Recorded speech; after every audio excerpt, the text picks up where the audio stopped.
নমস্কার, স্বপ্নাবিক নিউজ নেটওয়ার্কে স্বাগত। তোলা নেওয়ার অভিযোগে তৃণমূল নেতাকে লাইট পোস্টে বেঁধে চলল গণপ্রহার। ঘটনাকে কেন্দ্র করে চাঞ্চল্য ছড়ালো ময়নার মল্লিক মোড় এলাকায়। সূত্রের খবর, আতাউর নামে এক দরিদ্র বাসিন্দাকে বাড়ি করে দেওয়ার নামে বেশ কিছু টাকা চেয়েছিল ময়না পঞ্চায়েত সমিতির বন ও ভূমি কর্মাধ্যক্ষ।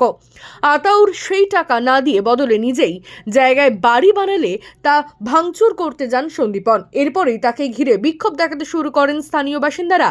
এখানেই শেষ নয়, তাকে লাইট পোস্টে বেঁধে রাখেন তারা। তবে স্থানীয় তৃণমূল নেতৃত্বের দাবি, একটি মসজিদের সামনে কিছু অসামাজিক লোক জোর করে জমি দখল করে রাখলে তাতে উচ্ছেদ করতে গেলে বাধে গন্ডগোল। তারপরে সন্দীপনকে ঘিরে ধরে ল্যাম্প পোস্টে বেঁধে রেখে মারধর করা হয়। ইতিমধ্যেই 6 জনের বিরুদ্ধে ময়না থানায় অভিযোগ দায়ের করা হয়েছে। আক্রান্ত তৃণমূল নেতার অবস্থা আশঙ্কাজনক। শ্যামল পাল, স্বপ্নাবিক নিউজ, ময়না। জয় হিন্দ।